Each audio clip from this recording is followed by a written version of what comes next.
So basic insurance requirements. These are going to be the items that typically are going to be required by contract. And if you haven't seen one of these right here, don't try to read this thing. I know it's very tiny print, but this is a certificate of liability insurance. This is the evidence that you actually have insurance. So the first one is going to be general liability. And guys, I know this is the sexiest topic ever. We're going to have some fun at some point, I promise. But so commercial general liability, that is basically third party damages. So if you hurt somebody's body or damage their property and they sue you, this is where you would have money for that. This has nothing to do with your employees. This has nothing to do with your property. We're going to get to that. This is simply third party. So people that are completely outside of your company altogether, if you injure them in some way, shape, or form, and they sue you, this is the bucket of money, so to speak, where you would get that, at your protection from. This includes defense costs as well. So if you are sued, this would pay for your attorney. And then if there are any damages thereafter, it pays for those damages as well, up to whatever the limit is that you select. Products completed operations is part of this. And I always point that one out because a lot of times this is something overlooked. What this covers, and let me highlight this right here, the completed operation. So the best example I can give you is if you're building houses, you complete the house, 2 years later, the house falls down and kills an entire family. That's a completed operation.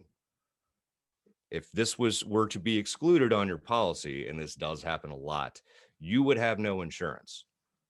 So just something to look out for. Make sure that's included. Commercial auto is pretty self-explanatory. That's your vehicles, if you own any.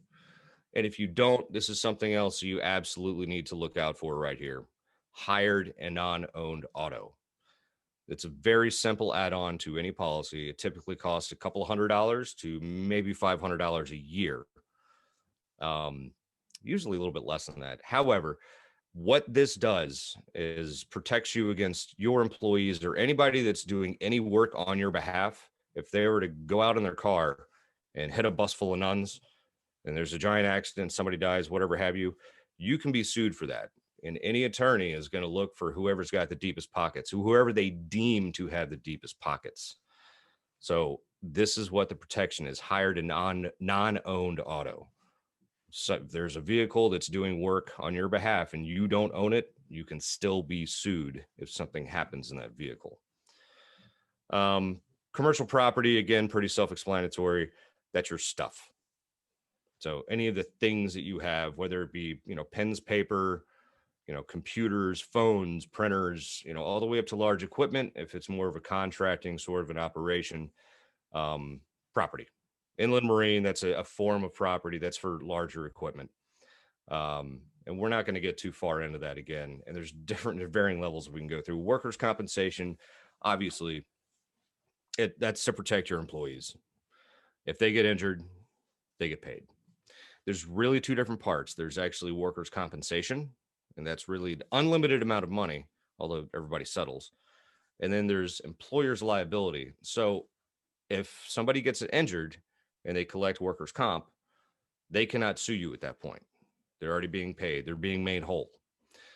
If they feel that you are so negligent that they have the right to sue you, at that point, you do have a limit to that policy, and that's under employer's liability.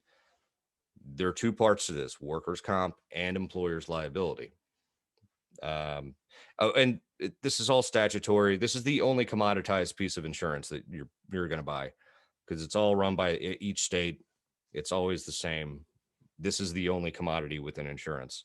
Nothing else is. And the magic word here is remuneration. We're going to get into that. People try to 1099 employees all the time and say it's not really an employee because they're a contractor, they're a subcontractor, or 1099. Doesn't matter. At least in my state, in the state of Virginia, that's still considered an employee. So the word payroll doesn't matter, and that's how it's rated. The magic word is remuneration. What if you're giving them anything, they are an employee. And then commercial umbrella, basically all this does, it adds an extra layer of $1 million to whatever the limit is you select, that'll ride on top of or add to your workers' comp, commercial auto, general liability. Property it won't cover because you can't insure a pen for $1 million.